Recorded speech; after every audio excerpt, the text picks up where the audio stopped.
Hmm. Ay, Delio! oh, Delio! Kanina pa kita hinahanap, nandiyan ka lang pala. naku, pasensya ka na Mario at napasarap ang pagbabasa ko ng comics. Ha?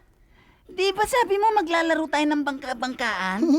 Oo, pero bago tayo maglaro, samahan mo muna ako sa pagbabasa nitong istorya kung saan nanggaling ang bangka. Oh, handa ka na ba? Oo. Yan. Noong unang panahon ay gustong-gusto ng mga tao makatikim ng isda at iba pang mga lamang dagat. Pero hindi sila makapunta sa laot ng dagat. Isang gabi, bumagyo ng pagkalakas-lakas.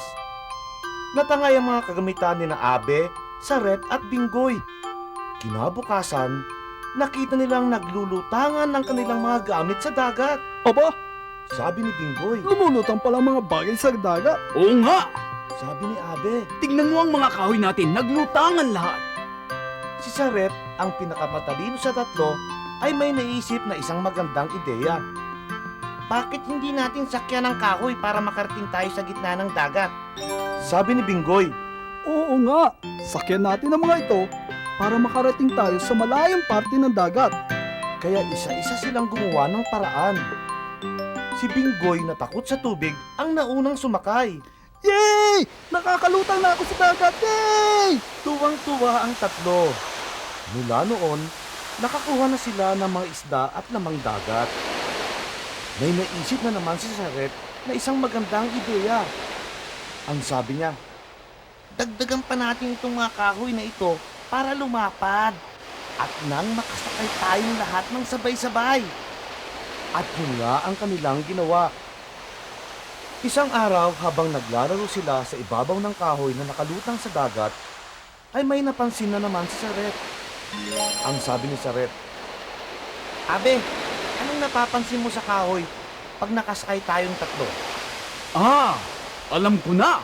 Ang sabi ni Abe, Hindi timbang ang kahoy, kaya maaari itong tumaob.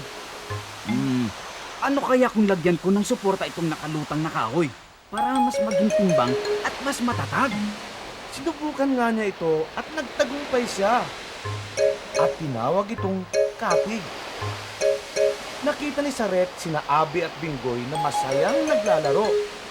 Napansin ni Saret na malakas ang ihip ng hangin. At naisip niya, ano kaya kung lagyan ko ng tela at itali ko sa kahoy ang tela? Tiyak, hahanginin ito at aandar ang nakalutang na kahoy. At ganun lang nangyari. Ito ngayon ang tinawag na layag. Habang naglalakbay ang tatlo sa dagat, napansin ni Binggoy na paiba-iba ang direksyon ng sinasakyan nilang kahoy. Ano kaya kung galawin ko ang tubig sa pamamagitan ng aking kamay? Ano kaya mangyayari? Napansin ni Binggoy na gumalaw ang sinasakyan nila sa direksyong gusto nila. Kaya sinubukan ni Binggoy na kumuha ng dalawang malapad na kahoy at ginamit niyang panulak ng sinasakyan nilang kahoy. At tinawag niya itong sagwan. Sagwan ang tawag ngayon dito. At ito ang pinagmulan ng ating bangka sa ngayon. Ah, yung palang pinag-umpisa ng bangka, kaya nagkaroon ito ng katig, layag at sagwan, ano? Oo, Oh, halika na, maglaro na tayong bangka-bangkaan. anong gagamitin natin? Eto! Yang lumang dyaryo ang gagamitin natin? Oo, kasi luma na naman ito at nabasa na. Kaysa itapon natin, pwede pa natin gawing laruan, di ba? Oo nga no, Ika, Oh. gawa tayo ng bangka. Siguro, sarap paglaro ng bangka-bangkaan. Oo nga.